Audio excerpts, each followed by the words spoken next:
ஒரு நிமிஷம் உங்களை ஒரு கனவு உலகத்துக்கு கொண்டு போக விரும்புகிறேன். ஒரு நிமிஷம் ஒரு கனவு உலகத்துக்கு கொண்டு போக போகிறேன். ஏற்கனவே தூங்கிட்டு தானே இருக்கிறேன். ஒரு அல்லையிலேயே சொல்லுங்க பார்ப்போம். சரி,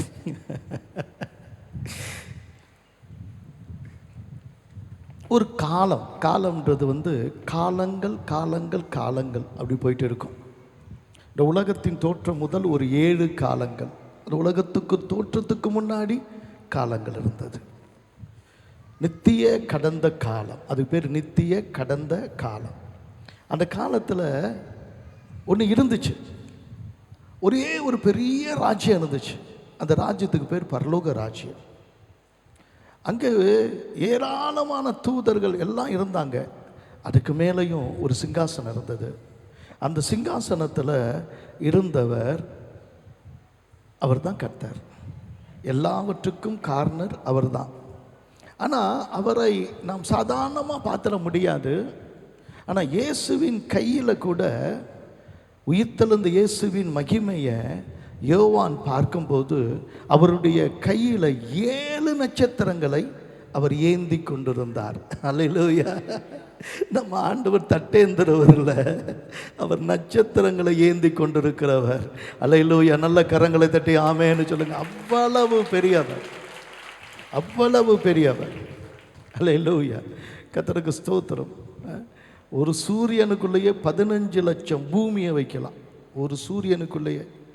அப்போ சூரியன் தான் ஒரு நட்சத்திரம். அது மாதிரி நட்சத்திரங்களை 7 நட்சத்திரங்களை கையில் வச்சுருக்கேன்னா எவ்வளோ பிரம்மாண்டம் கர்த்தர்.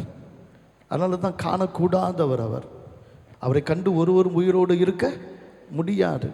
அதனால் ஜோதிகளின் பிதாவானவர். அப்படிப்பட்ட ஆண்டவர் ஒரு நாள் தன் கைகளில் பார்த்து கொண்டிருக்கிறார். இந்த கைகளில் ஒரு கூட்டம் தெரிகிறது. அந்த கூட்டத்தை பார்த்து, நீங்கள் தான் என்னுடைய நம்பிக்கைக்கு உரியவர்கள். ஒரு சின்ன கூட்டம், கடுகு கடுகு போல தெரியுது. ஆனால் அந்த கூட்டத்தை பார்த்து சொல்கிறாரு, நீங்கள் தான் என் நம்பிக்கைக்கு உரியவர்கள். நீங்கள் தான் எனக்கு மகிழ்ச்சியும் சந்தோஷத்தையும் கொண்டு வரப்போகிறீர்கள். உங்களை நான் மகிழ்ச்சியின் கிரீடத்தால் சூடிதான் இந்த உலகத்துக்கு அனுப்ப போகிறேன். ஏனென்றால் நீங்கள் பிறக்கும் போதே எனக்காக தெரிந்து கொள்ளப்பட்டவர்கள் என்று அவர்களோடு கூட பேசி இன்னைக்கு அவர்களை இந்த சபையிலே அமர பண்ணி இருக்கிறார். அல்லேலூயா! அண்ணா கேட்குறதுக்கு சூப்பராக இருக்குண்ணே. 1 தெசலோனிக்கர் வாங்க, 2வது அதிகாரம் 19ஆம் வசனம்.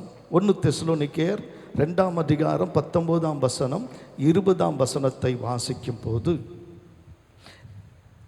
எடுத்துக்கிட்டீங்களா? எங்களுக்கு நம்பிக்கையும் சந்தோஷமும் மகிழ்ச்சியின் கிரீடமாய் இருப்பவர்கள் யார்? நம்முடைய கர்த்தராகி இயேசு கிறிஸ்து வரும்போது அவருடைய சன்னிதானத்தில் நீங்கள் அல்லவா அப்படி இருப்பீர்கள். நீங்களே எங்களுக்கு மகிமையும் சந்தோஷமுமாய் இருக்கிறீர்கள். சபைக்கு நீங்கள் தான் மகிமையானவர்கள். கர்த்தருக்கு முன்பதாக நீங்கள் நம்பிக்கை கொண்டவர்கள். உங்கள் மேலே ஒரு அசைக்கப்படாத ஒரு நம்பிக்கையை கர்த்தர் உங்கள் மேலே வச்சிருக்கிறார். நீங்கள் சந்தோஷமாக இருக்கிறவர்கள், ஆனால் அந்த மகிழ்ச்சியின் கிரீடத்தை அணிந்தவர்கள். நீங்கள் யார்? உங்களை குறித்து என்ன வேதம் சொல்லுகிறது?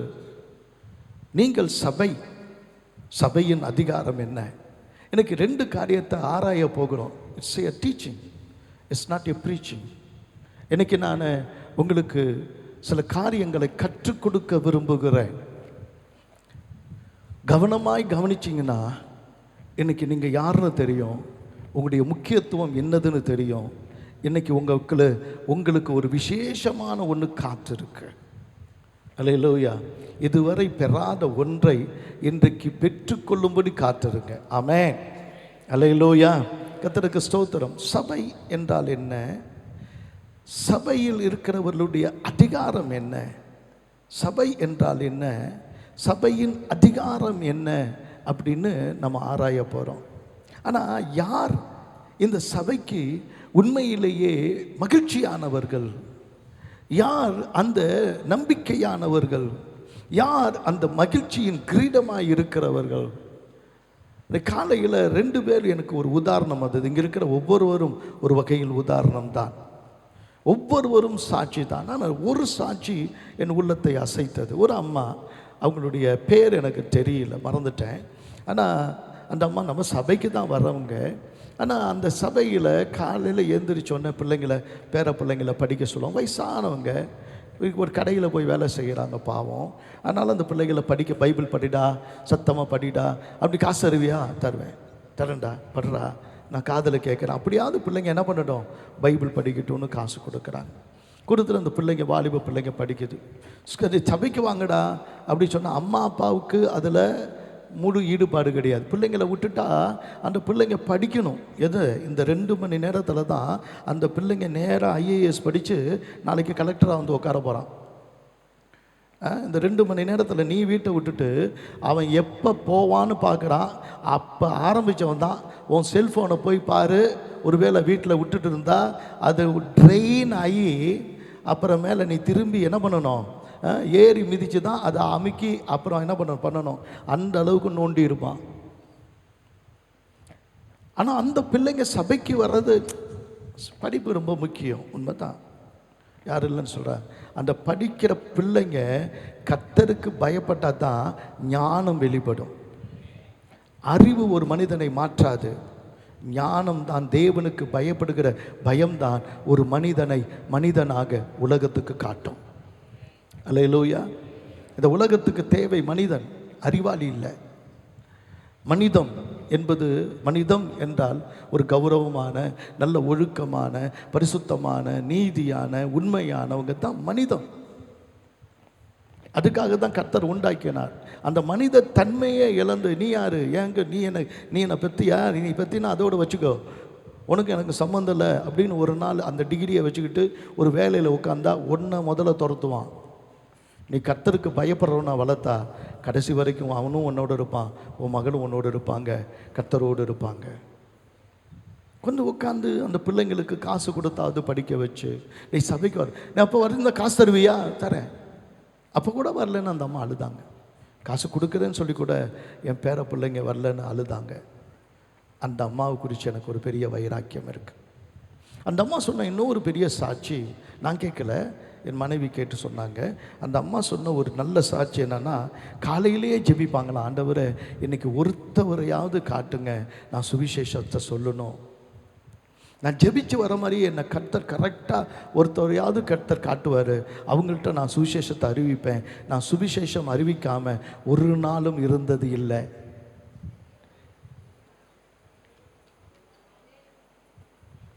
நீயும் எனக்கு தம்பி, நீயும் எனக்கு தங்கச்சி, சிலர் என்ன அண்ணன் கூப்பிட்றீங்க, தினமும் ஓடுறேன் கர்த்தருடைய ஊழியத்துக்கு, சுவிசேஷத்தை பிரசங்கி அது இருந்தால் எனக்கு ஐயோ என்று நான் சொல்கிறேன்.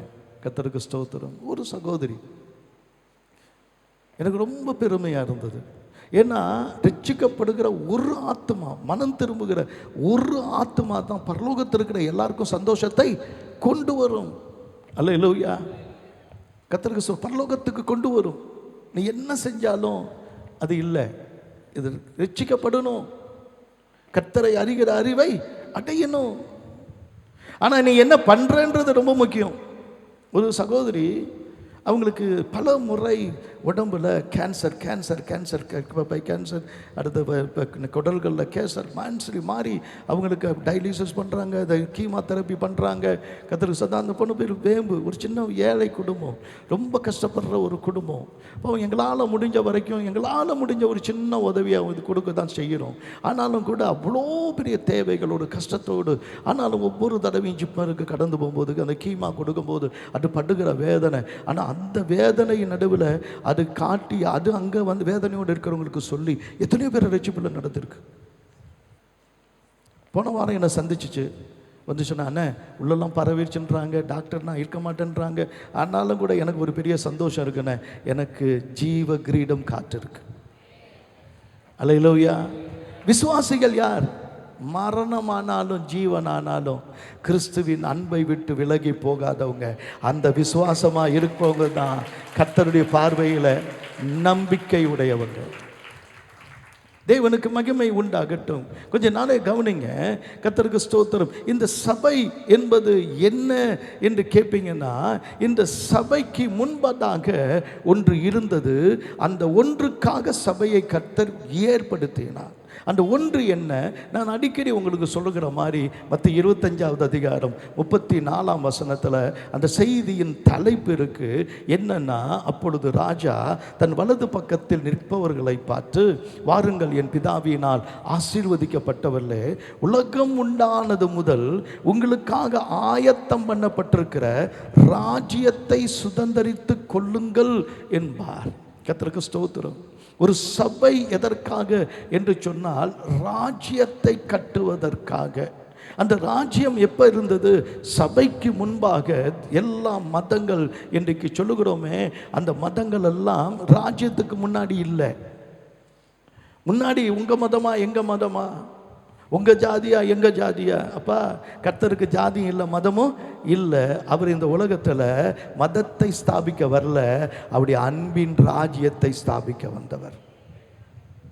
அல்லேலூயா, கர்த்தருக்கு ஸ்தோத்திரம். எனவே இந்த அன்பின் ராஜ்யத்தை ஸ்தாபிக்க ஆண்டவராகிய கர்த்தர் வந்தான்னு சொல்கிறோமே, அந்த ராஜ்யம் அவ்வளோ முக்கியத்துவமானதா? அந்த ராஜ்யத்தில் என்ன இருக்குது? ராஜ்யம்னு அடிக்கடி சொல்கிறீங்களே அப்படின்னு ஒருவேளை கேட்டிங்கன்னா, நான் உங்களுக்கு கொஞ்சம் சிம்பிளாக சொல்லிக் கொடுக்குறேன்.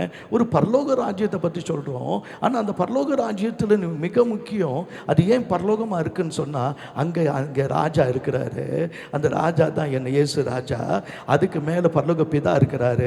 அவர் ராஜாதி ராஜாவா இருக்கிறாரு. இவைகளெல்லாம் ஆளுகை செய்கிற ஆளுநர் இருக்கிறாரு.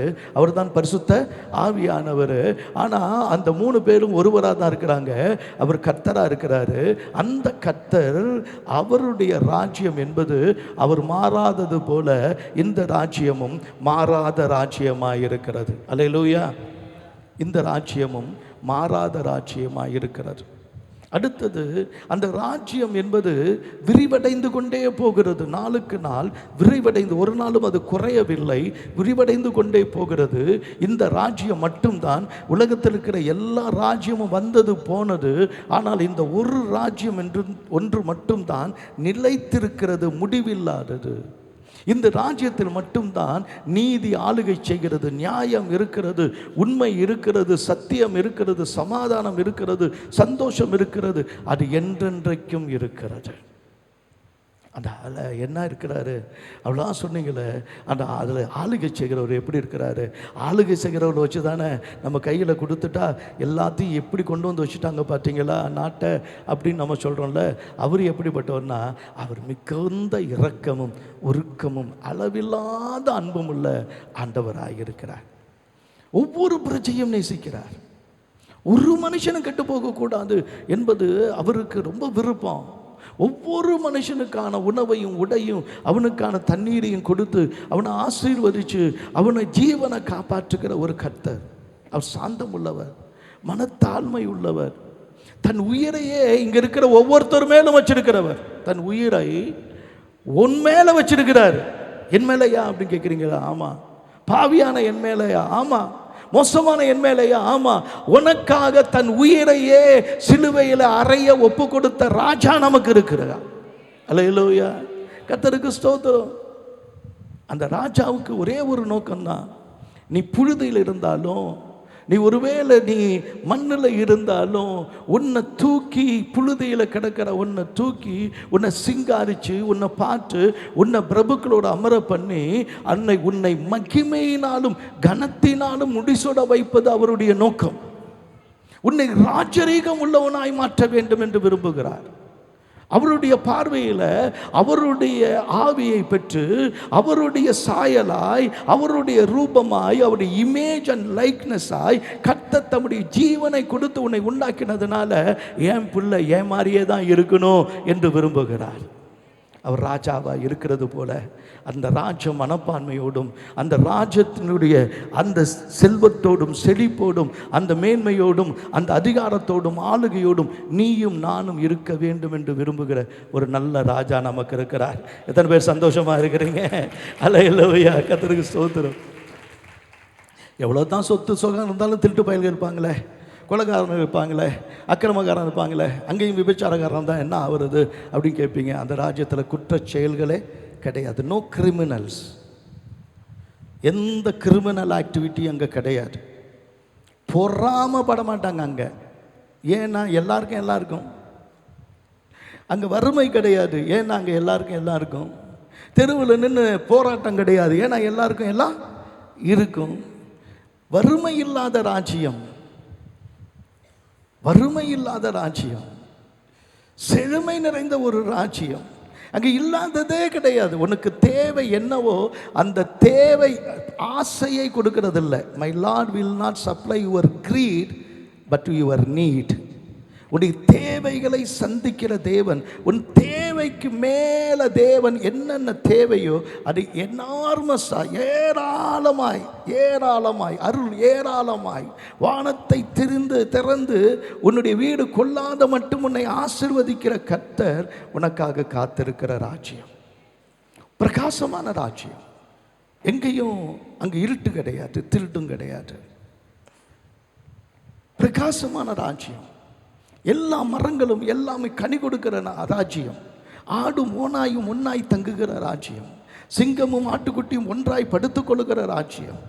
அப்படி ஒரு ராஜ்யத்தை நீங்கள் கற்பனை கூட பண்ணியிருக்க முடியாதானா வசனம் சொல்லுகிறது.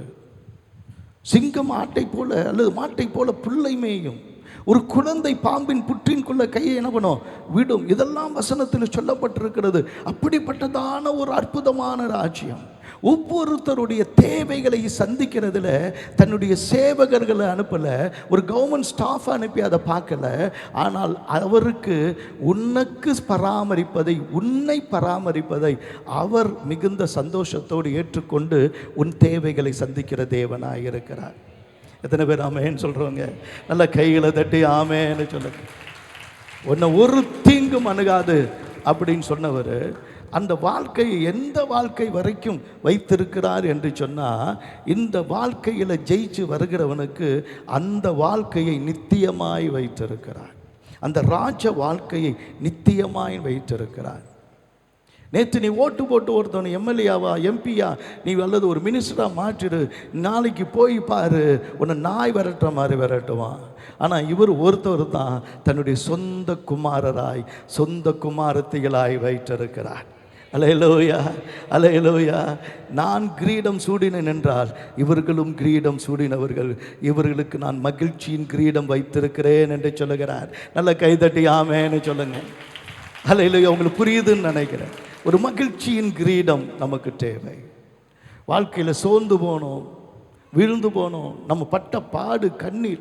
நான் போன வாரம் கூட சொல்லிக் கொடுத்தேன். உபத்திரவம், அவ்வளோ உபத்திரவங்களை தாண்டி நாம் கடந்து வந்திருக்கிறோம். இவர்கள் உபத்திரவப்பட்டவர்கள். பரலோகத்திலே வரும்போது உபத்திரவப்பட்டவர்கள் இவர்கள் ஆட்டுக்குட்டின் இரத்தத்தினாலே தங்கள் வஸ்திரத்தை கழுவி அவர்கள் வெண்மையாக்கி கொண்டு வந்திருக்கிறார்கள் என்று சொல்லுகிறார். அவ்வளவு உபத்திரவப்பட்டவர்கள், மறக்க முடியாத போராட்டங்கள். ஆனால் உன் கண்ணீருக்கு ஒரு விடை உண்டு, உன் கவலைக்கு ஒரு விடை உண்டு, நித்தியமான அந்த ராஜ்யம். ஆனால் டிக்கெட்டு மட்டும் போட்டுட்டிங்கன்னா நாங்கள் அங்கே போயிடுறோம். எத்தனை பேர் அங்கே வரக்கு ரெடியாக இருக்கிறீங்க? கை உயர்த்துங்க பார்ப்போம். உங்களுடைய பிரச்சனை என்னன்னா அறியாமை. நம்முடைய பிரச்சனை என்னன்னா அறியாமை தான் நம்முடைய பிரச்சனை. அந்த அறிய வைக்கிறது தான் என்னுடைய வேலை. அதுக்கு தான் கர்த்தர் இந்த ரகசியத்தை என் கையில் கொடுத்துருக்கிறார். அது என்ன? முதல்ல கர்த்தருக்கு ஸ்தோத்திரம். அதாவது இந்த ரகசியத்தை கர்த்தர் எப்படி வெளிப்படுத்துகிறான்னு எபேசியர் 3:11 ஆதி காலங்கள் முதற்கொண்டு மறைந்திருக்கிற ரகசியம். அது ஆதி காலங்கள் முதற்கொண்டு மறைந்திருக்கிற ரகசியம். அது என்ன ரகசியம் அப்படின்னு சொன்னால், இயேசு கிறிஸ்துவை கொண்டு எல்லாவற்றையும் சிருஷ்டித்த தேவனுக்குள்ளே ஆதி காலங்கள் முதல் மறைந்திருந்த ரகசியத்தினுடைய ஐக்கியம் என்னதென்று எல்லாருக்கும் வெளிப்படையாக காண்பிக்கிறதற்கு இந்த கிருபை எனக்கு அளிக்கப்பட்டிருக்கிறது. அல்லேலூயா. இன்னைக்கு அந்த கிருபை எனக்கு அளிக்கப்பட்டிருக்கிறதா நான் நினைக்கிறேன். அந்த கிருபையை தான் நான் இன்னைக்கு இந்தியா முழுதும் கொண்டு போகணும்னு நினைக்கிறேன். நம்ம நினைக்கிற மாதிரி சபை நடத்துகிற விதம், சபை என்கிறது, ஊழியம் என்கிறது, மிஷனரி என்பது இப்படிப்பட்ட ஊழியம் இல்லை. இங்கே சொல்லப்படுகிற ஊழியம் வேற ஒரு ஊழியம். கர்த்தருக்கு ஸ்தோத்திரம். இங்கே சொல்லப்பட்டிருக்கிற மகிமை வேற ஒரு மகிமை. இந்த சத்தியத்தை உணர்ந்ததுனால தான் அன்னைக்கு ராஜ்யத்தை குறித்து இயேசு உயிர்த்தெழுந்த பிறகும், உயிர்த்தெழுந்தா நேராக பரலோகத்துக்கு போயிட வேண்டியதானே, தான் முடிஞ்சிருச்சு இல்லை அப்படின்னா. ஏன் 40 நாள் இருந்தார் அப்படின்னா, அது அப்போஸ்தலர் நடவடிக்கைகள் 1வது அதிகாரத்தில் இயேசு 40 நாள் அளவும் என்ன பேசினார் அப்படின்னு சொன்னால், எப்படி காட்டி கொடுத்தான் தெரியுமா, எப்படி அடித்தான் தெரியுமா, எப்படி துப்புனான் தெரியுமா, அவன்லாம் என்ன ஆக போகிறான் தெரியுமா, எல்லாத்துக்கும் நான் எழுதி வச்சிருக்கிறேன் தெரியுமா, உனக்கு என்ன எழுதி வச்சிருக்கிறேன் தெரியுமா, நீ என்னோட கூட இருந்து உனக்கு என்ன எழுதி வச்சிருக்கேன் தெரியுமா, அவனுக்கு என்ன நியாய தீர்ப்பு தெரியுமா. இது ஒரு வார்த்தையும் பேசல. அவர் பேசினதெல்லாம் தேவனுடைய ராஜ்யத்தை குறித்து தான் பேசினார். உலகபூர்வமாக ஒரு வார்த்தை கூட என்ன பண்ணல, அவரை பேசல. தேவனுடைய ராஜ்யத்தை குறித்து தான் பேசினார். ஒருவேளை பவுல் என்ன பேசினார்னு நான் பார்த்தேன். எனக்கு ஆச்சரியமாக இருந்தது. அப்போஸ்தலர் 28வது அதிகாரத்தில் அதோடு கூட தான் முடியுது அப்படின்னு பார்த்தா, அது முடிகிற நேரத்திலையும் கூட பவுல் கடைசியில் தலை வெட்டப்படுறதுக்கு முன்னாடி வரைக்கும் கூட ரோமில் கைதியாக வைக்கப்பட்டது கூட 28வது அதிகாரம் 31ஆம் வசனத்தில் பாருங்கள். கர்த்தருக்கு ஸ்தோத்திரம். அது பாருங்கள் 30ஆம் வசனம். பின்பு பவுல் தனக்காக வாடகைக்கு வாங்கியிருந்த வீட்டிலே 2 வருஷம் முழுவதும் தங்கி தன்னிடத்தில் வந்த யாவரையும் ஏற்றுக்கொண்டு மிகுந்த தைரியத்துடனே தடையில்லாமல், சொல்லுங்க, எதை பேசினா, தேவனுடைய ராஜ்யத்தை குறித்து பிரசங்கித்து கர்த்தராகிய இயேசு கிறிஸ்துவை பற்றிய விசேஷங்களை உபதேசித்து கொண்டிருந்தான். அதுதான் சொன்னான். நல்ல போராட்டத்தை போராடினேன், ஓட்டத்தை முடித்தேன், விசுவாசத்தில் காத்து கொண்டேன்.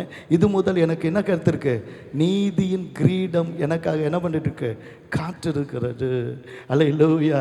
என்னதான் அந்த ரகசியம், எங்கே தான் அந்த ராஜ்யம் இருக்குது அப்படின்னு சொன்னால், மற்றவங்க சொல்கிறது கூட நான் ஏற்றுக்க மாட்டேன். ஏன்னா ஒரே ஒருத்தர் தான் வானிலிருந்து இறங்கி வந்தவர், மீண்டும் வானத்துக்கு ஏறினவர்னு யோவான் 3:13 சொல்லுது. அவர் வானத்திலிருந்து இறங்கினவரும் வானத்துக்கு ஏறினவருமாகிய மனுஷகுமாரன். எனவே அவர் சொல்கிறாரு, லூக்கா 17ஆம் அதிகாரம் 21ஆம் வசனத்தை வாசிக்கும் போது, அதுக்கு முன்னாடி பரிசேயர் கேட்குறாங்க, அவர் பார்த்து ராஜ்யம் ராஜ்யம் சொல்கிறீங்களே, அந்த ராஜ்யம் எங்கே இருக்குது? அப்போ ஆண்டவர் சொல்கிறாரு, இதோ இங்கே என்றும் அது அங்கே என்றும் சொல்லப்படுவதற்கும் ஏது விராது.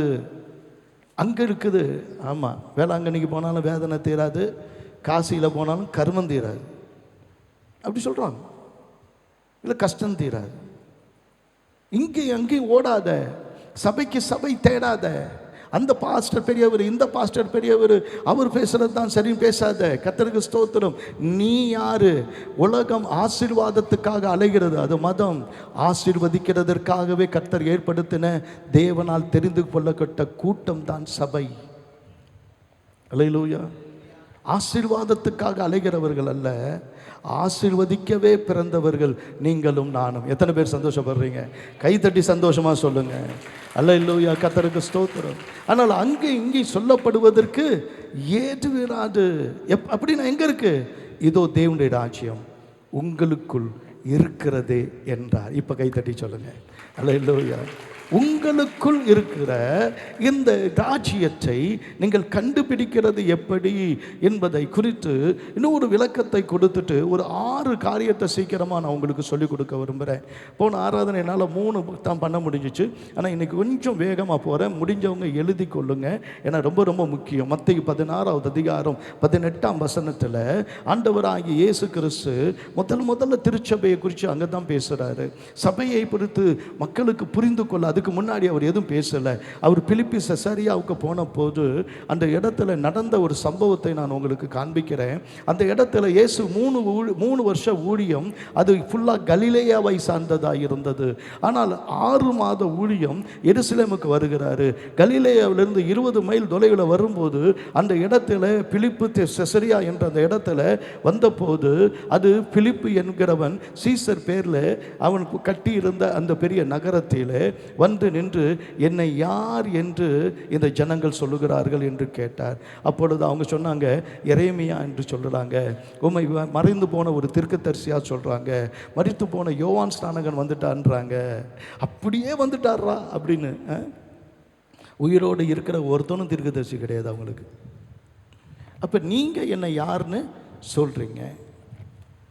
அப்போ பேதுரு மட்டும்தான் சொல்கிறாரு, நீர் ஜீவனுள்ள தேவனுடைய குமாரனாகிய கிறிஸ்து.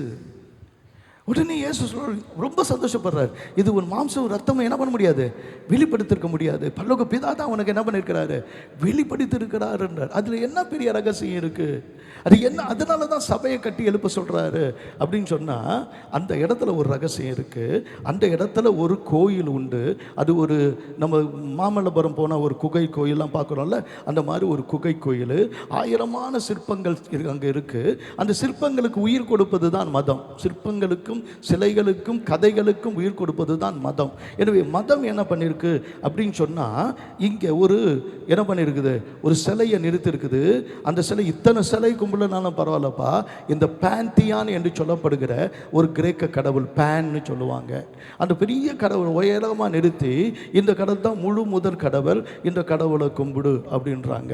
அந்த கடவுளை கும்பிட்டா எல்லா பலனும் அடையிடும். ஏன்னா இதுதான் உனக்கு செழிப்பை தரும், இதுதான் உனக்கு பிள்ளை குட்டிகளையும் தெரியும். அதாவது செழிப்பு மட்டும் இல்லை, இது காதல் தெய்வம். எனவே இது மட்டும் இல்லை, உன்னை இதை உன் குடும்பம் விருத்தி ஆகுனா கூட இந்த குடும்பம் இதான பண்ணும், இதுதான் உதவி செய்யும். பெரியது. அதுக்கு பலியிடுவாங்க. அங்கே ஒரு குகை இருக்குது. அந்த குகையில் அது பலியிட்டு அந்த மாடையை போட்டால் சத்தம் கூட கேட்காது.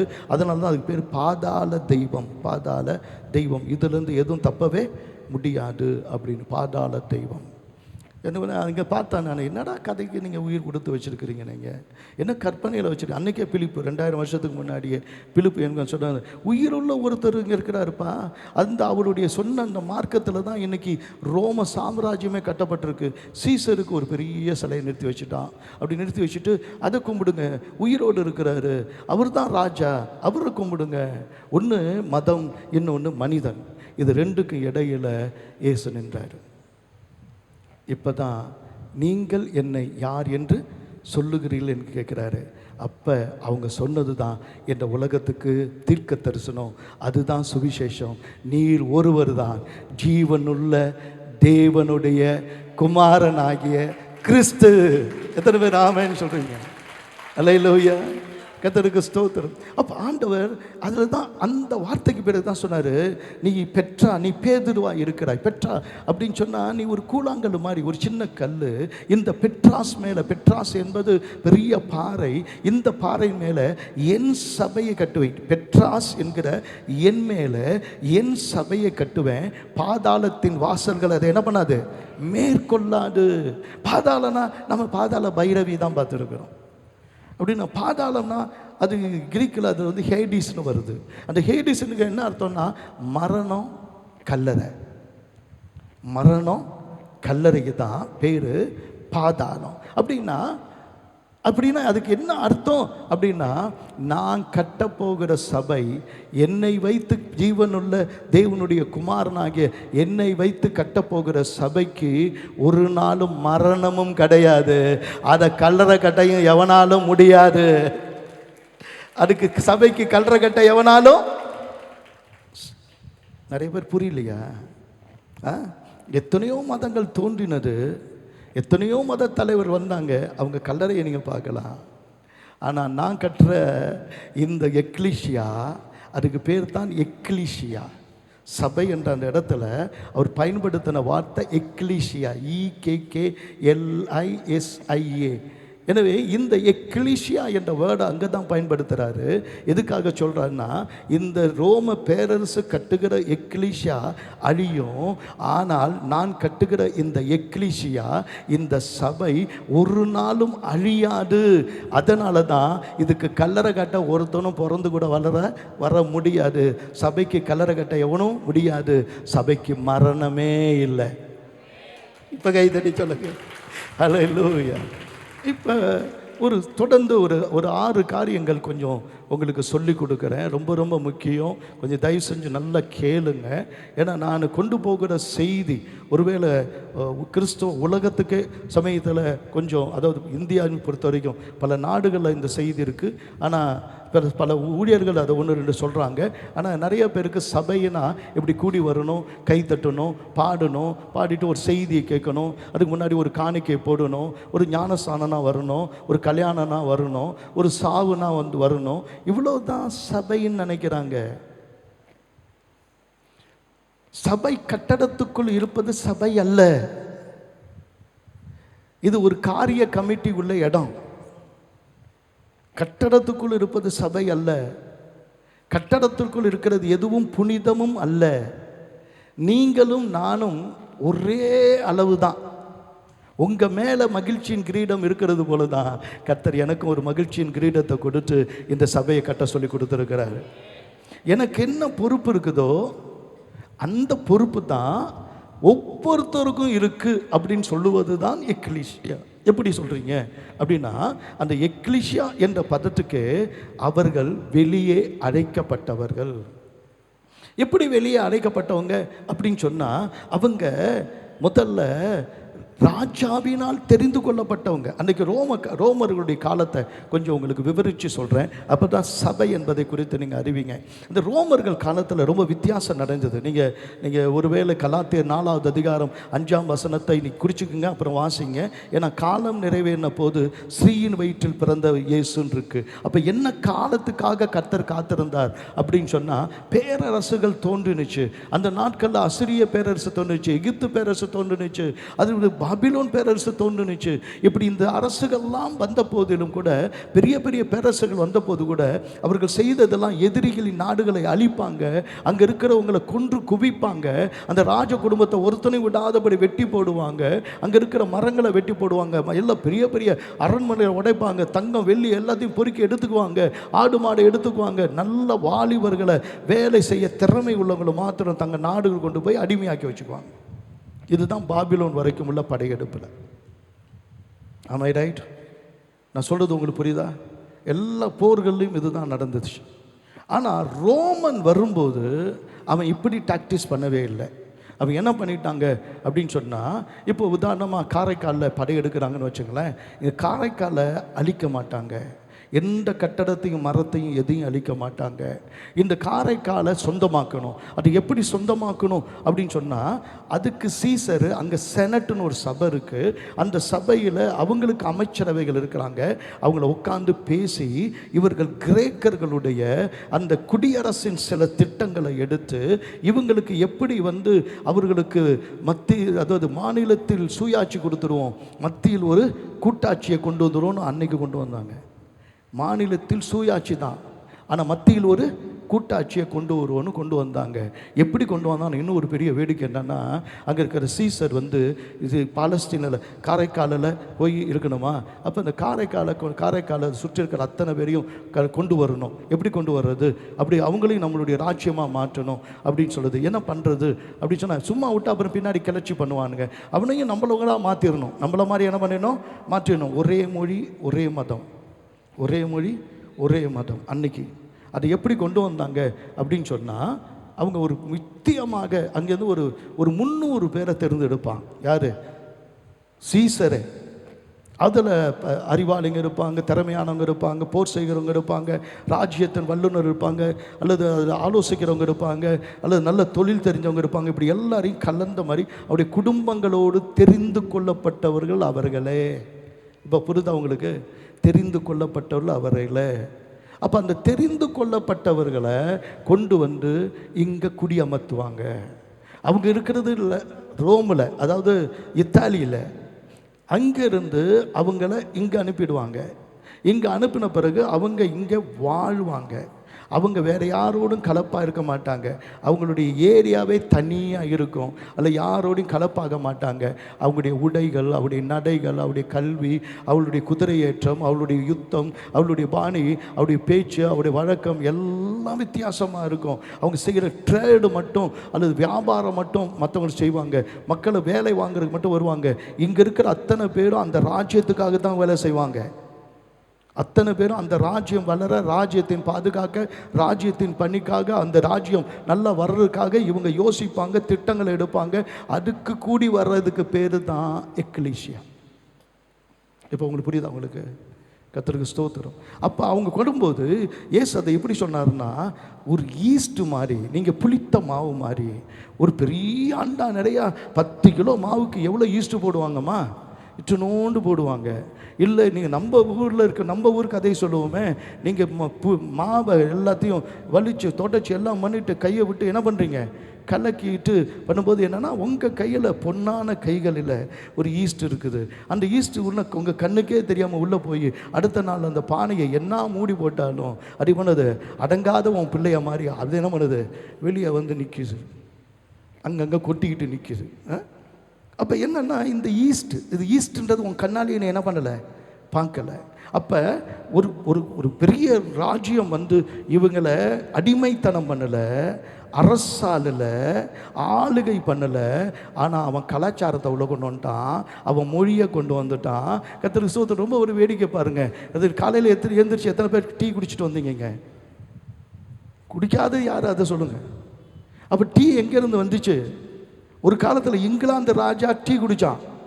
அவன் டீ குடிச்ச ஆரம்பித்து நம்ம ஒழுங்காக மோர் குடிச்சிட்டு இருந்தோம், நீராகாரம் குடிச்சிட்டு இருந்தோம், நல்லா தான் இருந்தோம். இப்போ அதை குடிக்கிறோம். ஏன்? கலாச்சாரத்தை உள்ள கொண்டு வந்துட்டான். இன்னைக்கு பேண்ட் சட்டை போட்டிருக்கிற, இப்போ தான் உன்னை பார்த்தா சூப்பர்மேன் மாதிரி நல்லா இருக்குது. இல்லைன்னா அந்த காலத்தில் நம்ம வேறு சூப்பர்மேன். அதனால் கர்த்தருக்கு ஸ்தோத்திரம், நல்ல வேலை பேண்ட் சட்டையை போட்டு விட்டான். இப்போ நீங்கள் அதை மாற்ற முடியாது. ஏன்? இது என்ன கலாச்சாரம்? இங்கிலாந்து அந்த ரோம திட்டத்தை எடுத்து எங்கே ஆளுகை செய்த போது அந்த வணிகத்தை பரப்பினா, எல்லாரையும் அந்த வணிகத்தில் பணத்தில் கொண்டு வந்து அடிமையாக்கினா, இவன் கலாச்சாரத்துக்குள்ளே கொண்டு வந்துட்டான்.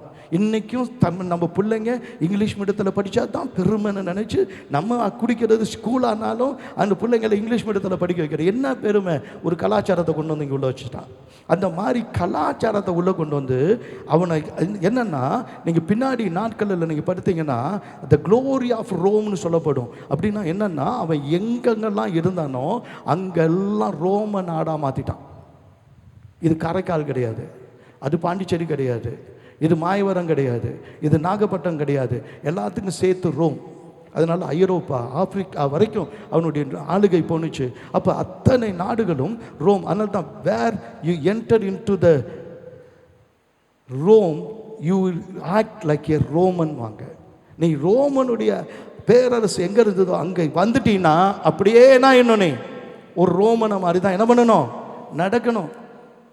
அவன் எப்படி உடுத்துறானோ, அவன் எப்படி பேசுகிறானோ, அவன் எப்படி மீசையை வச்சுருக்கிறானோ, இல்லை அதே மாதிரி தான் நீ மீசை வைக்கணும். அவன் தாடியெல்லாம் வச்சுக்க மாட்டான், மீசை வச்சுக்கணும். அதே மாதிரி ஒன்றும் அவனுடைய பாணி, அவங்க எப்படி உடுத்துருந்தாங்களோ பெண்களும் அப்படி தான் எல்லாம் இவங்க உடுத்தணும். இவங்க பேச்சு மொழியே கம்ப்ளீட்டாக மாற்றிட்டான். இன்னை வரைக்கும் லத்தீன் தான் உலக அளவில் பெரிய மொழி. ஏன் அப்படின்னா அன்றைக்கி ரோம் கொண்டு வந்தது. இன்றைக்கி நான் பயன்படுத்துகிற அநேக பொருட்கள் லத்தீன் பேர்களில் தான் இன்றைக்கி இருக்குது. அதெல்லாம் காரணம் என்னன்னா அன்றைக்கி அவன் கொண்டு வந்தது. அப்போ இது மாதிரி கர்த்தருக்கு ஸ்தோத்திரம், இந்த மாதிரி கொண்டு வந்து ஒரு கலாச்சாரத்தையே மாற்றினால அதைத்தான் இயேசு என்ன சொல்கிறான்னா, நீங்கள் வாசித்து பாருங்கள். யோவான் 17ஆம் அதிகாரம் 6ஆம் வசனத்தில், யோவான் 17ஆம் அதிகாரம் 6ஆம் வசனத்தில், நீர் உலகத்தில் தெரிந்தெடுத்து எனக்கு தந்த மனுஷருக்கு உம்முடைய நாமத்தை வெளிப்படுத்தினேன். அல்லேலூயா. எங்கே போனாலும் பிதாவை குறித்தே இயேசு பேசினார், பிதாவின் நாமத்தை மகிமைப்படுத்தினார். ஆமென், அல்லேலூயா. சுவிசேஷம் சொல்கிறது ரொம்ப எளிமையானது. ஒருத்தவங்கிட்ட பார்த்துட்டு பேசியிருக்கும் போது ஏதோ ஒரு கவலை இருக்கிறாங்க தானே, கவலைப்படாதீங்க, கர்த்தர் எங்கள் எல்லா கவலையும் பார்த்துக்குவார், இயேசுன்னு சொல்லுங்கண்ணே, நல்லா இருப்பீங்கண்ணே, அவ்வளோதான்.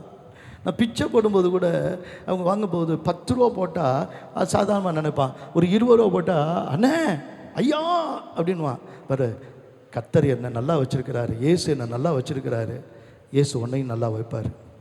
எவனும் கேட்க மாட்டான்.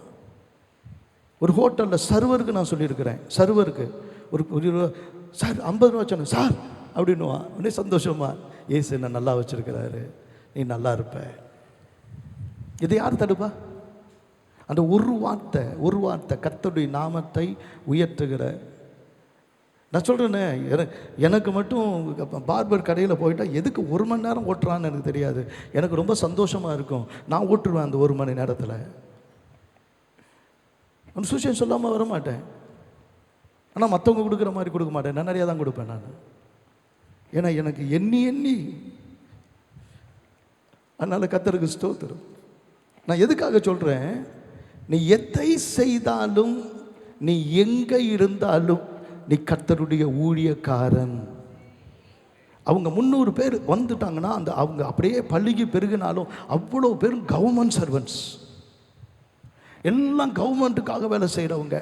அவங்க நோக்கமே அந்த பேரரசை அது பரப்புறது தான், அந்த கலாச்சாரத்தை பரப்புறது தான். அப்படியே கொண்டு வந்து, அதனால தான் பின்னாடி ஒரு காலம் வந்துச்சு, ஆல் ரோட்ஸ் லீட்ஸ் டு ரோம்னு வந்துச்சு. All roads leads to Rome. ஒரு காலத்தில் வரல, அப்படிப்பட்டதான காலங்கள். நான் சரித்திரத்தை பேசுகிறேன். அப்போ சபை எப்படி இருந்துச்சு அப்படின்னு சொன்னால், இப்போ ஒருத்தவங்க சத்தியத்தை கேட்டாங்க. அந்த சத்தியத்தை கேட்டபோது அன்னைக்கு 3000 பேர் ரசிக்கப்பட்டாங்க. ஆமென், அல்லேலூயா. அப்போ ஆண்டவர் என்ன பண்ணாருன்னா, உடனே அவங்கள அப்படி கொண்டு வந்து சரியாக அவங்கள பயன்படுத்தணும்னு சொல்லும்போது தான் ரட்சிக்கப்படுவர்களை கர்த்தர் கொண்டு வந்து சபையிலே கொண்டு வந்து சேர்த்தார். கட்டடம் அது. யார் கட்டடத்தை கொடுத்தா?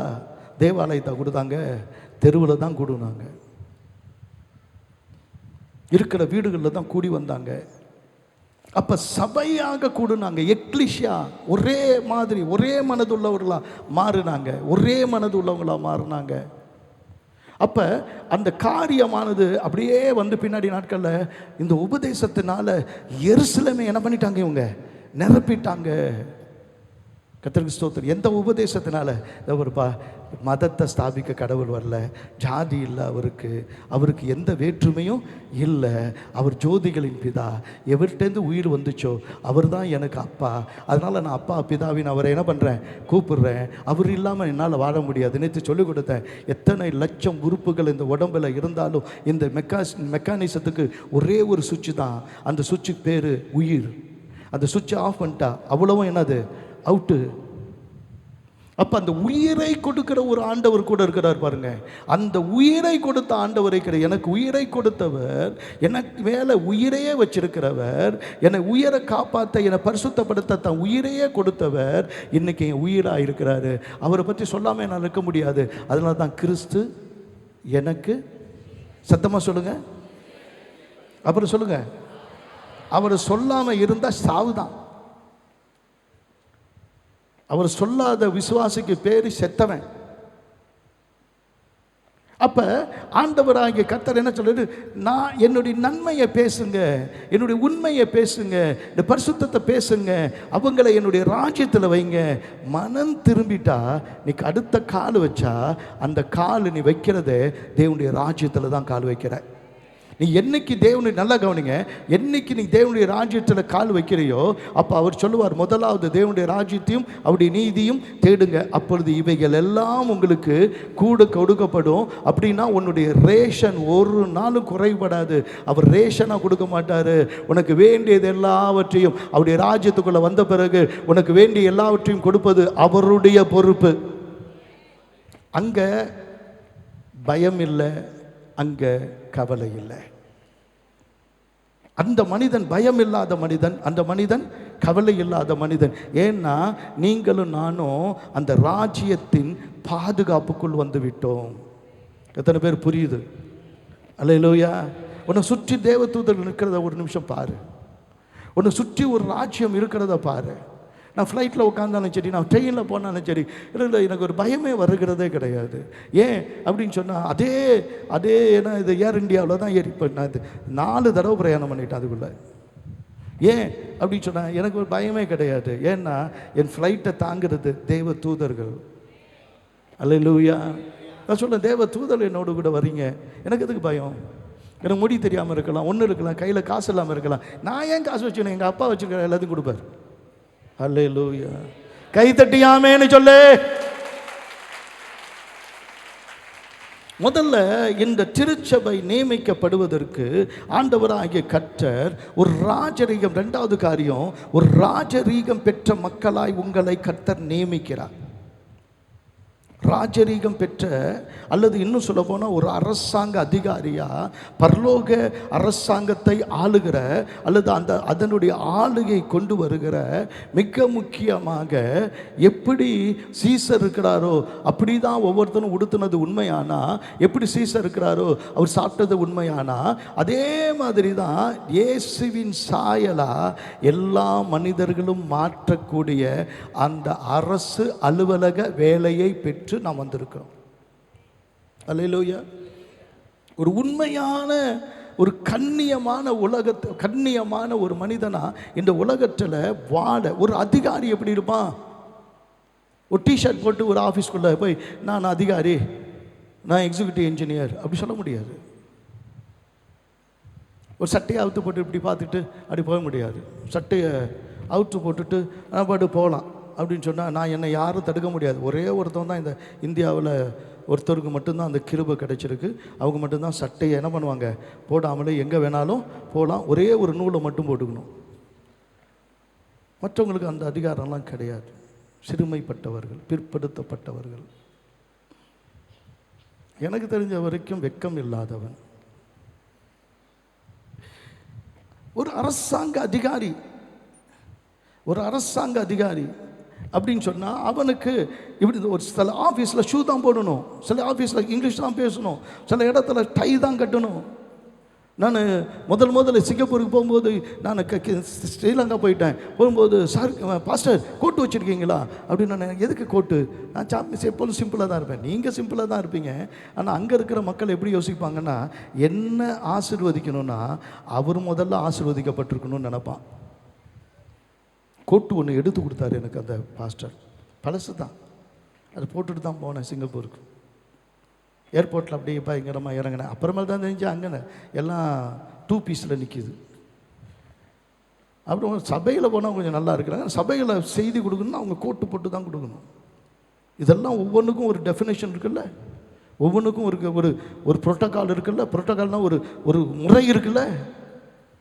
அப்போ அந்த கண்ணியமான வாழ்க்கை தான் உன்னை அடையாளப்படுத்துகிறது. தீத்து 1வது அதிகாரம் 7ஆம் வசனம் தயவு செஞ்சு ஆண்களை எடுங்க, பெண்கள் எடுங்க, தயவு செஞ்சு எடுங்க.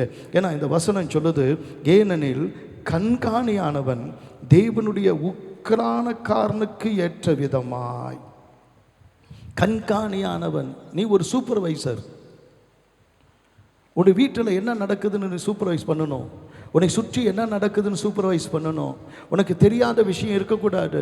அந்த விஷயத்துக்காக நீ எழுதி வைக்கணும், ஜெபிக்கணும். உன்னுடைய குடும்பத்தை மட்டும் இல்லை, உன்னை சுற்றிலும் இருக்கிறதை பார்த்து என்ன நடக்குதுன்னு கர்த்தர்ட்ட சொல்லி அதில் அந்த ஜனத்தை காப்பாற்ற வேண்டிய பொறுப்பு உனக்கு உண்டு. அவன் எப்படிப்பட்டவனாக இருக்கணும்? அவன் உக்கிரானக்காரனுக்கு ஏற்ற விதமாய். உக்கிரானக்காரன் என்றால் கணக்கை சரியாய் ஒப்புவிக்கிறவன். காலையில் ஏஞ்சிலேருந்து எவ்வளோ நேரம் நீ வீணாக்குற? நீ செல்ஃபோனில் எவ்வளோ நேரம் நோண்டுன? நீ பைபிள் படித்த நேரம் எவ்வளவு கர்த்தருக்கு தெரியாதா? நீ ஜெபம் பண்ண நேரம் எவ்வளவு? நீ டிவி பார்த்துட்டு உட்காந்துருந்த நேரம் எவ்வளவு? நீ கண்டவங்க வீட்டில் போய் உட்காந்துக்கிட்டு பல மணி நேரம் ஓடுனது ஆண்டவருக்கு தெரியாதா? நீ சொந்தக்காரனுக்காக செலவு பண்ணிட்டு இருக்கிற. வந்தவன் போனவனுக்கெல்லாம் செலவு பண்ணணும்னு சொல்கிற. இல்லாதவன்லாம் உறவு பிடிச்சிக்கிட்டு அவன் கல்யாணத்துக்கு ஏறி ஓடணும்னு நினைக்கிற. ஆனால் சபைக்கு நீ எப்படி வந்த? எந்த நேரத்தில் வந்த? நீ எத்தனை தடவை வந்த? ஏன் இந்த 50 மணி நேரத்தில் உன்னால் 1 மணி நேரம் கூட உன் குடும்பத்தோடு வந்து ஜெபிக்க முடியல? நீ உக்கிரானக்காரன். நீ உன்கிட்ட கணக்கு கேட்பார் கர்த்தர். உனக்கு யார் கணக்கு கேட்கலனாலும் கர்த்தர் நிச்சயமாக உன்கிட்ட கணக்கு கேட்பார். எல்லாத்துக்கும் கணக்கு கொடுக்கணும்.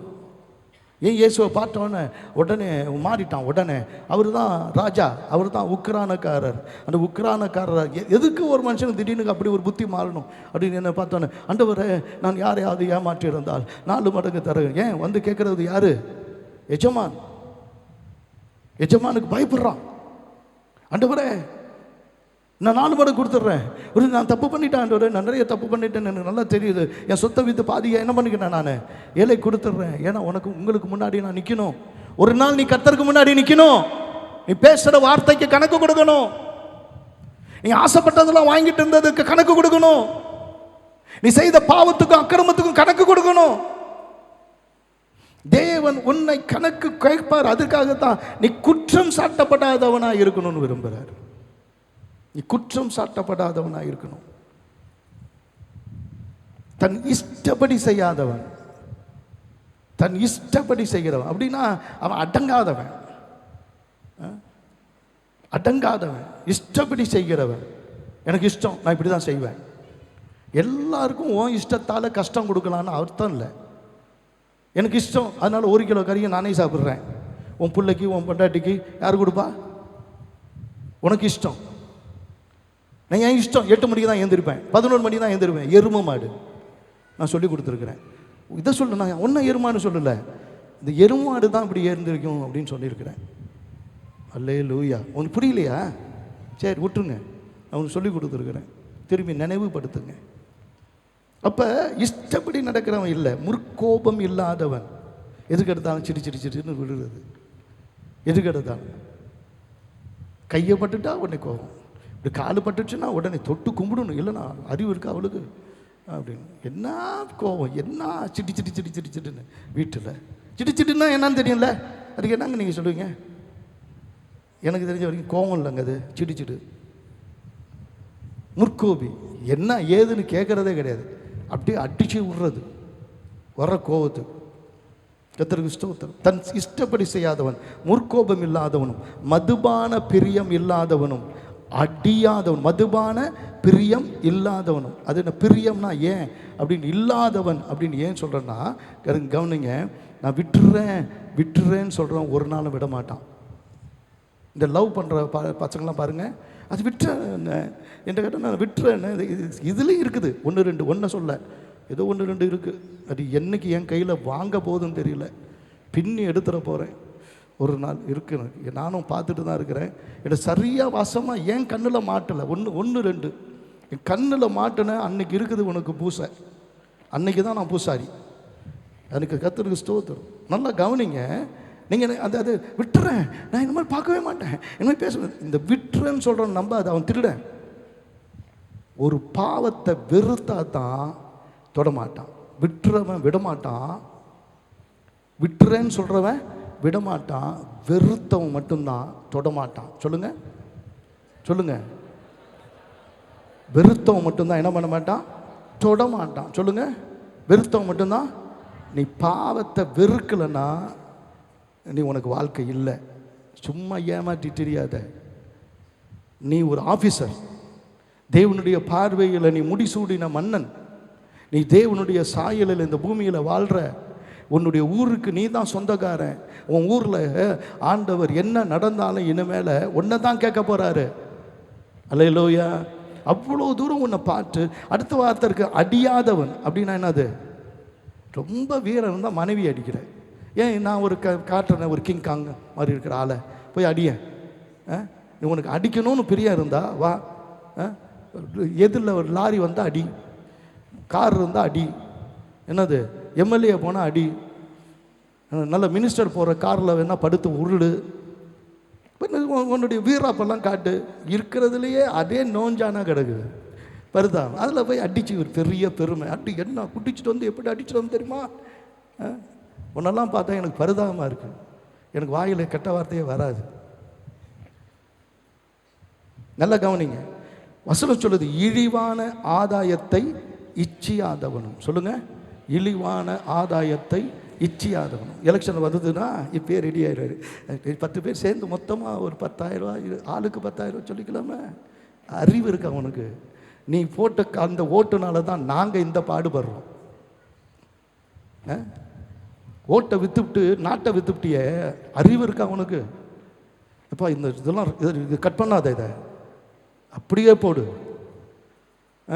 ஓட்டை வித்துவிட்டு நாட்டை, ஓட்டுக்கு காசு வாங்கிட்டு நாட்டை வித்துட்டீங்கடாப்பா ஆவீங்களா? இந்த வார்த்தையும் கேட்டு போடு. கர்த்தருக்கு ஸ்தோத்திரம். இச்சியாதவன், ரொம்ப இச்சை.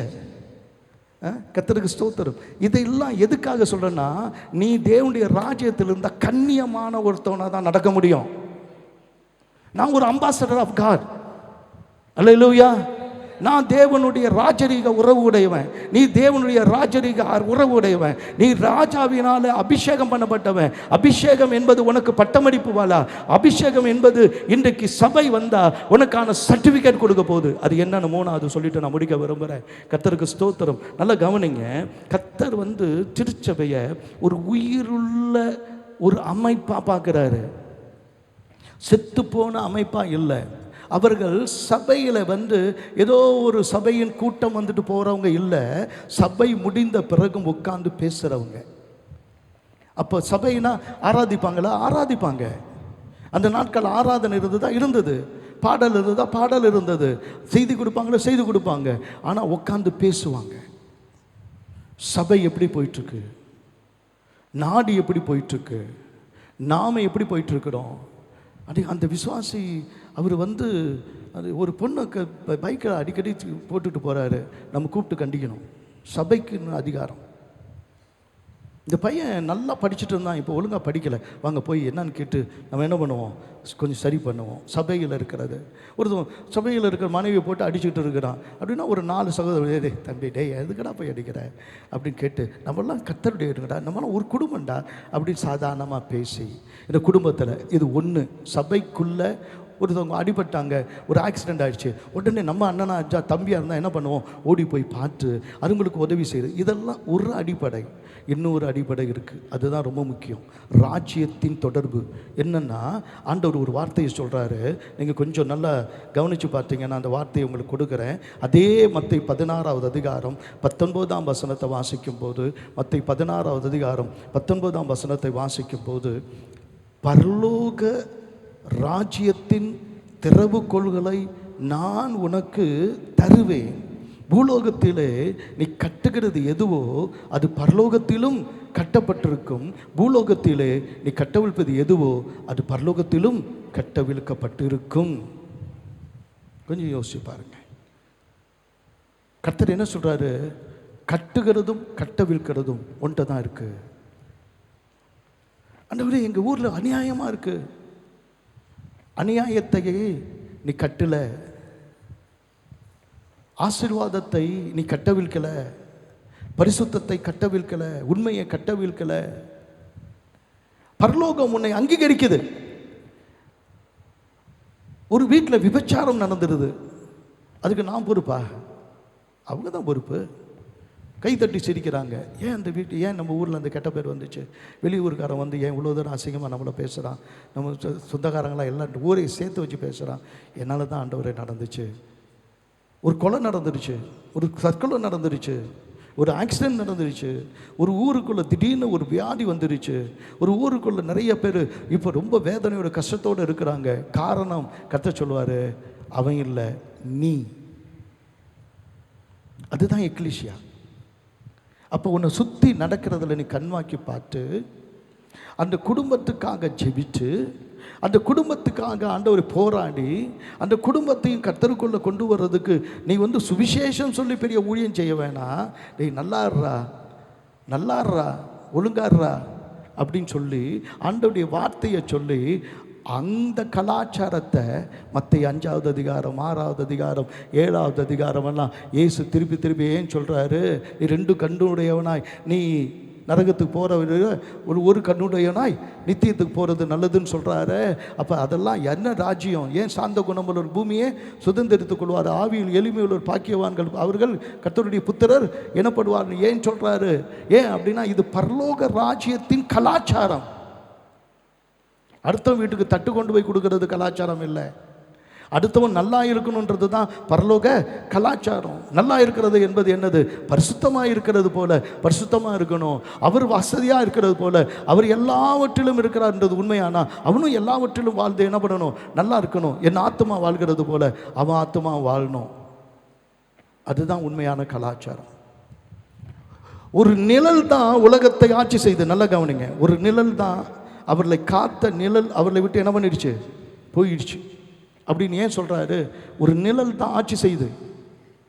நீங்கள் நல்லா பாருங்கள். எவ்வளவு அடித்தாலும், எவ்வளவு பேசினாலும், எத்தனை பேர் கூக்குரலிட்டாலும், எத்தனை கத்துனாலும் வாயிலிருந்து வர்றது பொய், பொய், பொய்யை தவிர வேறு ஒன்றும் இல்லை. அந்தந்த புத்தகத்தில் கோர்ட்டில் போனால் அது குர்ஆனாக இருக்கலாம், அல்லது கீதா உபதேசமாக இருக்கலாம், அல்லது பைபிளாக இருக்கலாம். அதில் நான் சொல்லுவதெல்லாம் உண்மையை தவிர வேறு ஒன்றும் இல்லை. ஆனால் அங்கே பார்லிமெண்ட்டில் உள்ளே போனால் நான் சொல்லுவதெல்லாம் உண்மை இல்லை, பொய் பொய் பொய் பொய் சொல்கிறாங்களா இன்னைக்கு? அப்போ அவங்கள ஆளுகை செய்கிறது எது?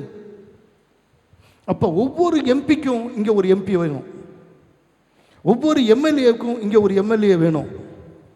இன்றைக்கி 30 அதாவது தொகுதியும் பிரிச்சிருக்கணும்ல. அந்த 30 தொகுதியில் இங்கே ஒரு 5 தொகுதி, பாண்டிச்சேரியில் ஒரு 23 தொகுதி, மாகே ஏனோ எல்லாத்துக்கும் 30 எம்எல்ஏக்கும் ஆட்களுக்கு நியமிச்சிட்டேன். இப்போ நான் அவங்களுக்கு அந்த ஹோம்ஒர்க் கொடுக்க போகிறேன். சபையில் இருக்கிற எல்லாருக்கும் இனிமேல் வரப்போகிற எலெக்ஷனுக்கு முன்னாடி ஒவ்வொரு மாநிலத்தையும் பொறுப்பெடுத்து அந்த மாநிலத்துக்காக ஜெபிக்கிற ஒரு கூட்டத்தை நியமிக்க போகிறேன். அந்த மாநிலத்தில் என்ன நடக்குதுன்னு பார்க்கணும். உடனே அவங்களுக்காக கூடி ஜெபிக்கணும். அவங்க வேலை நீ எந்த வேலை நீ ஒரு இன்ஜினியராக இரு, நீ கொத்தனாராக இரு, நீ ஒரு தச்சனாக இரு, அல்லது நீ ஒரு வீட்டில் வேலை செய்கிறாங்களா, இது யாராக இருந்தாலும் தேவனுடைய பார்வையில் தேவனால் நியமிக்கப்பட்ட அரசாங்க அதிகாரி. அல்லேலூயா, அல்லேலூயா. உனக்கு ஒரு பெரிய சந்தோஷமான ஒரு காரியம் சொல்கிறேன். கர்த்தருக்கு ஸ்தோத்திரம் உண்டாகட்டும். நீ செய்கிற ஜெபந்தான் தேவனுக்கு மகிமையானது. சங்கீதம் 141:2 சொல்லப்பட்டிருக்கு. சங்கீதம் 141:2 சொல்லப்பட்டிருக்கு, என் ஜெபம் உமக்கு முன்பாக தூபமாகவும் என் கைகளின் ஏறெடுத்தல் அந்தி பலியாகவும் இருப்பதாக. அதாவது காலையில் எழுந்திரிச்சோன்னு ஜெபம் பண்ண, மாலையில் கைகளை உயர்த்தி, ஆண்டவரே எங்கள் ஊரில் ஒரு பிரச்சனையும் நடக்கலை, ஆண்டவரே எங்கள் ஊர் இன்றைக்கி சமாதானமாக இருக்குது, கஞ்சா குடிக்கிறவங்களாம் நிறுத்திட்டான், குடிக்கிறவங்களாம் நிறுத்திட்டான், குற்றம் செய்தவெல்லாம் இன்றைக்கி மாறிட்டான், என் ஊர் இப்போ நல்லா மாறிடுச்சு ஆண்டவரே அப்படின்னு என்னைக்கு அந்தி பலி செலுத்துறியோ அந்த நாள் தான் நல்ல நாள். எத்தனை பேர் புரியுது உங்களுக்கு? நான் சொல்கிறது உங்களுக்கு ரொம்ப வித்தியாசமாக இல்லை? நான் எக்லிஷியா நான் என்ன நினச்சிட்டு இருக்கிறீங்க? ஏதோ வரோம், நம்ம கூடணும், ஒரு காணிக்கை கொடுத்தோம், அவ்வளோதான் நம்ம கடமை முடிஞ்சிச்சு. இல்லை, இந்த நாட்டில், இந்த தேசத்தில், இந்த மாநிலத்தில், இந்த மாவட்டத்தில், இந்த ஊரில் தேவன் வேற யாரையும் குறித்து கணக்கு கேட்க மாட்டார். இங்கே என்ன நடந்தாலும் ஒரு நிழல் தான் அதை ஆட்சி செய்யுது. வான மண்டலத்தில் இருக்கிற பொல்லாத ஆவிகளின் சேனை தான் என்ன பண்ணுது? இவங்களை ஆட்டி வச்சுட்டு இருக்குது. நல்ல கவனிங்க. அப்படி ஆட்டி வச்சிருக்கிறவங்களை அந்த பிசாசை கடிந்து கொண்டு அவைகளை கட்டுகிற உரிமை உங்களுக்கு இருக்கு. வானத்தின் பலகடி திறந்து பரிசுத்தத்தையும் நீதியும் உண்மையும் உண்மையான வாழ்க்கையும் சந்தோஷத்தையும் சமாதானத்தையும் கொண்டு வருகிற கட்டவிழ்க்கிற ஒரு பெரிய வல்லமையை கர்த்தர் உன் கையில எக்லிஷியாவாக, கர்த்தர் சபையாக உன் கையில கொடுத்திருக்கிறாரு. கர்த்தருக்கு ஸ்தோத்திரம். உனக்கு இன்னைக்கு ஒரு அப்பாயின்மெண்ட் ஆர்டர். பக்கத்தில் இருக்க சொல்லுங்க, யாருக்கு? கேளுங்க, யாருக்கு? உனக்கு தான். ஒன்றும் தெரியாத மாதிரி கேட்குற, பிடிச்சி கேளுங்க. உனக்கு தான் ஒரு அப்பாயின்மெண்ட் ஆர்டர். இந்த ஆர்டரில் ஒரே ஒரு ராஜ்யத்தின் முத்திரை தான் இருக்கும். அது என்னது? பரலோக ராஜ்யத்தின் முத்திரை போட்டிருக்கும். அந்த முத்திரை சொல்லும், இந்த பாருப்பா, ஒன்றும் நடக்காது, பயப்படாத, பேசு, நான் உன்னோடு இருக்கிறேன். அல்லேலூயா. உன்னை கொண்டு போய் காவலில் போட்டாலும் என் தூதர், என்னுடைய ஆளுங்க, இராணுவம் வரும், எல்லாத்தையும் என்ன பண்ணணும்? அஸ்திவாரத்தையும் ஆட்டி எடுத்துடும். கவலைப்படாத. ஆண்டவரே, எனக்கு இவங்களுக்கெல்லாம் என் வேலை யார் பாப்பா? கவலைப்படாத, உனக்காக நான் என்ன பண்ணுவேன்? யாவையும் செய்து முடிப்பேன். நீ பாடு, உன் வேலை நடக்கும். கர்த்தருக்கு ஸ்தோத்திரம். உன் வேலை நடக்கும். அதுதான் எப்படின்னு எனக்கும் தெரியல.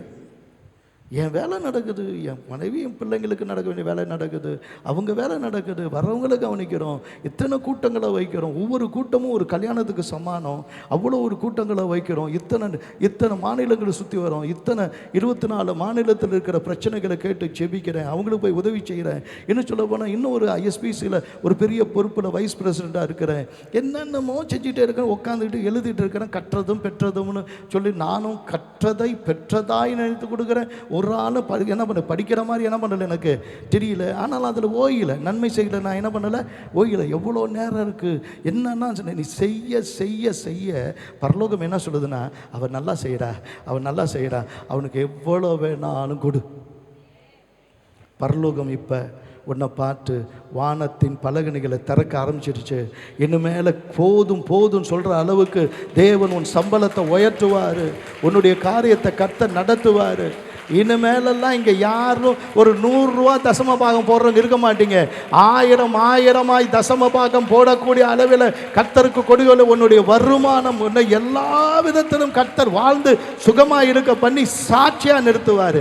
தமது நாமத்து நிமித்தம் அதை செய்வார். அல்லேலூயா. தமது நாமத்து நிமித்தம் அதை செய்வார். ஆனால் கடைசியாக வெளிப்படுத்தல் 5வது அதிகாரம் 8ஆம் வசனத்தில் ஒரு முக்கியமான காரியம் இருக்குது. வெளிப்படுத்துதல் 5ஆம் அதிகாரம் 8ஆம் வசனத்தில் அவர் புஸ்தகத்தை வாங்கின போது, எடுங்க எல்லாரும் எடுங்க, அந்த அக்கௌண்ட் வாங்கிட்டார். வாங்கின போது 4 ஜீவன்களும் 24 மூப்பர்களும் தங்கள் தங்கள் கையில் உள்ள சுரமண்டலங்களையும் பரிசுத்தவான்களுடைய ஜெபங்களாகிய தூப வர்க்கம் நிறைந்த போர்க்கலசங்களையும் பிடித்து கொண்டு ஆட்டுக்குட்டியார் முன்பாக வணக்கமாய் விழுந்தார்கள். அல்லேலூயா, அல்லேலூயா. ஆண்டவரே, எங்கள் கணக்கு கரெக்டாக இருக்குது. நாங்கள் ஜெபிச்ச ஜெபம் அது பாருங்கள், எவ்வளோ ஜெபம் அதை உங்களுக்கு முன்னாடி மகிமையாக கொண்டு வர. இந்த ஜெபம் தான் எங்களுக்கு என்ன பண்ணிருக்கு, பதில் கொடுத்துருக்கு. எனக்கு ஒரு பெரிய மாற்றத்தை செய்கிறவர்களாக, எனக்கு தேசத்தை கலக்குகிறவர்களாக, தேசத்தின் மேல் படிந்திருக்கிற கலங்கங்களை இரத்த கரைகளை நீக்குகிறவர்களாக, இந்த தேசத்தை புனித தேசமாய் மாற்றுகிறவர்களாக இன்னைக்கு கர்த்தர் உங்களை நம்பி இருக்கிறார். கர்த்தர் தமது கரத்தில் உங்களை அனுப்பும்போது நான் உங்களை நம்பி இருக்கிறேன். நீங்கள் எனக்கு மகிழ்ச்சியாக இருப்பீங்க, நீங்கள் எனக்கு புகழ்ச்சியை கொண்டு வருவீங்க, நீங்கள் எனக்கு சந்தோஷத்தை கொண்டு வருவீங்க. உங்களை மகிழ்ச்சியின் கிரீடமாக வைக்கிறேன் என்று சொன்னாரே. இன்றிலிருந்து ஆண்டவருடைய அப்பாயின்மெண்ட் ஆர்டர் உனக்கு கிடைச்சிருக்கு. இன்னையிலிருந்து நீ அநேகரை திருப்புவாய். அல்லேலூயா. சிறைப்பட்டவளை சிறையாக்கி இயேசுவின் இரத்தத்தினாலே, ஆட்டுக்குட்டியின் இரத்தத்தினாலே மீட்டு கொண்டு வருவாய். தேவன் உன்னை அதிசயமாய் நடத்த போகிறார். விசுவாசிகள் எத்தனை பேர் இருக்கிறீங்க? நீங்கள் தான் சபையார். அல்லேலூயா.